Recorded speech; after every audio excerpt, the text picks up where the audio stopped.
Halo, namaku Sally. Aku minta maaf jika kalian menunggu lama untuk tahu lanjutan ceritaku. Tidak mudah mengirim kabar terbaru dari klan Matahari Minor. Semoga kalian tetap setia mengikuti ceritaku ya. Jangan protes, bilang kelamaan menunggu, nanti aku sambar pakai petir, mau? Maaf, hanya bergurau. Ngomong-ngomong, apakah kalian sudah membaca bagian sebelumnya? Saat aku menerima pesan antar klan dunia paralel, ternyata salah satu pemimpin ekspedisi Aldebaran 40.000 tahun lalu, Juas, yang mengirimkan pesan itu kepadaku. Bukan melalui pesan teks atau gambar atau video. Dia mengirimkannya lewat mimpi. Aduh, itu bukan pesan yang menyenangkan. Itu mimpi buruk. Ini tentang Ili. Singkat cerita, karena mimpi buruk itu aku memutuskan mencari Ili, dan Raib otomatis ikut berangkat. Ali, si biang kerok itu entah apa kabarnya di Sagaras. Tidak tahu. Kami mulai menemui Ilo dan Fade, lantas mendatangi lokasi pemakaman Ili yang kosong melompong. Tubuh Ili diculik, entah oleh siapa. Kami lantas mencari Balthazar, berusaha mendapatkan petunjuk, kemudian menemui Bibi Gil, hingga akhirnya mendapatkan informasi lokasi portal khusus. Jalan pintas alias bypass, langsung tiba di klan Matahari Minor. Oh iya, si Putih, kucing Raib yang bisa bicara dengan telepati, yang bisa melakukan teknik bertarung itu juga ikut. Petualangan kami dimulai dengan buruk. Belum 24 jam di klan asing itu, kapsul Ili diculik oleh pengungsi abadi penduduk klan yang dipaksa terus berpindah tempat karena setiap malam gurun berubah menjadi hutan gelap yang mengunyah siapapun. Tumbuhan bisa bergerak, hewan-hewan buas, juga serbuk buah di hutan yang bisa membuat gila. Kami menyaksikan sendiri horor hutan gelap itu. Klan ini kacau. Setiap malam berubah menjadi lautan kengerian. Dan puncaknya, kami bertemu para pemadam. Lantas, di detik-detik terakhir, Ili muncul. Dengan rambut putihnya, mata biru, yang harus aku akui malah semakin keren, meski menakutkan. Aku minta maaf cerita di bagian itu terhenti persis di sini. Apa yang terjadi kemudian? Tentu saja kami harus bertarung dengan Ili. Tapi sebentar, aku harus menceritakan hal lain. Aku tahu bagian pertemuan dengan Ili penting, tapi ada yang lebih penting mendesak diceritakan lebih dulu. Maaf jika ceritaku lompat-lompat, tidak beraturan. Aku bukan Raib yang pandai bercerita dengan runtut dan sistematis. Atau kalian mau Ali yang bercerita? Sayangnya, si Rese itu tidak ada di sini. Jadi terima nasib saja, ikut caraku bercerita, oke? Apa yang mendesak disampaikan lebih dulu? Mimpi burukku. Ternyata itu tidak berhenti. Mungkin gara-gara Juas pernah mengirimkan pesan, lantas jalur frekuensi itu terbuka di kepalaku. Atau mungkin gara-gara kami sekarang berada di klan Matahari Minor. Ada sesuatu yang aneh. Hutan gelap tersambung ke sistem sarafku saat tidur. Atau mungkin alasan lain. Aku bukan Ali yang tahu persis semua jawaban. Sejak tiba di klan ini, mimpi buruk itu kembali datang. Lebih menyeramkan. Dan boleh jadi itu kunci seluruh masalah di klan Matahari Minor. Baiklah, tidak perlu menunggu lagi. Berikut ceritanya. Selamat menyimak. Gelap. Bau amis tercium pekat, membuat susah bernafas. Aku menatap sekitar. Hutan gelap. Aduh. Aku mengeluh pelan.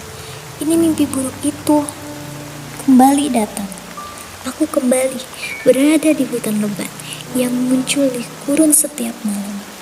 Aku berada persis di dalamnya. Bedanya lengang. Pepohonan dengan dahan, daun, dan buah hitam itu belum bergerak. Juga sulur-sulur akar, belalai-belalai kayu tetap di tempatnya. Seperti menunggu. Aku mengusap keringat di pelipis. Kakiku sedikit gemetar. Apa yang harus aku lakukan? Aku tahu ada ribuan hewan di balik pepohonan. menatapku dalam diam. Mata hewan itu terlihat seperti bintik-bintik merah, kuning, biru, menyala di sana. Juga tumbuhan, hanya soal waktu mereka mulai beraksi. Sejenak, tanah yang kupijak bergetar, seperti pasir isap. Aku melepas jemari, jantungku berdetak lebih kencang di susul lolongan panjang seekor hewan, mirip anjing. Dari kejauhan, pepohonan di belakangku mulai bergerak. Apa yang harus aku lakukan? Baiklah, aku memutuskan berlari secepat mungkin keluar dari hutan ini. Bergegas, hendak menggunakan teknik kinetik, baru lompat setengah meter, terjatuh. Kekuatanku hilang. Bergulingan di atas semak belukar yang sekarang ikut maju. Daun-daun lebar seperti hendak menangkapku. Aku berseru menepisnya. Plak, plak, pergi, jangan dekat-dekat. Berhasil berdiri lagi, berlari panik menjauhi seluruh tumbuhan yang mengejar. Lolongan itu terdengar lagi, semakin dekat, disusul raungan, teriakan, desisan, bahkan suara mirip seseorang tertawa cekikikan. Nafasku menderu. Aku terus berlari, terjatuh, berdiri lagi, terjatuh, merangkak. Sebuah akar berhasil menangkap kakiku. Aku menendangnya, berusaha melepaskan diri. Plak, plak. Dan masalahku bertambah. Entah dari mana, sekitarku dipenuhi lendir hitam yang busuk. Menciprati wajah, aku merunduk, berusaha melindungi diri. Percuma, cairan itu mengenai pipiku, bau amis pekat.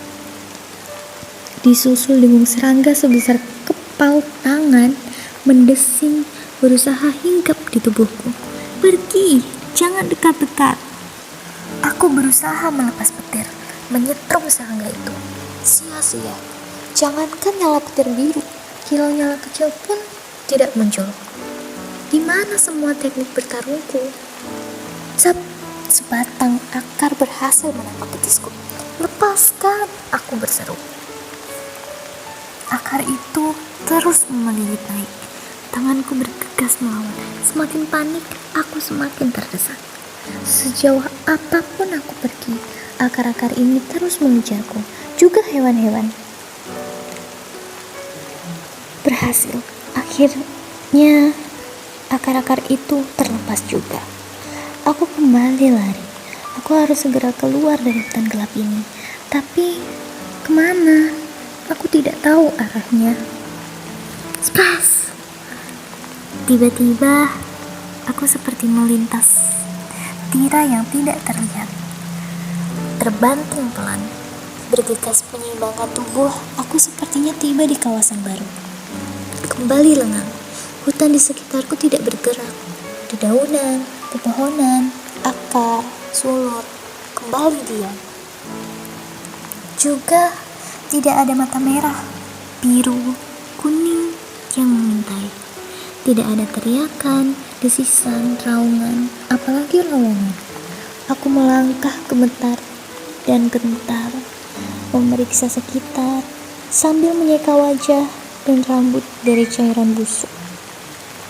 Juga pakaianku yang kotor. Aku ada di mana? Apakah aku berhasil keluar? Tidak. Ini masih di hutan gelap. Dan kabar buruk. Aku sepertinya semakin masuk ke inti hutan. Dengan pepohonannya terlihat lebih besar, menjulang ke langit. Dedaunannya dengan bentuk aneh fantastis. Bunga dan buahnya juga terlihat lebih ganjil.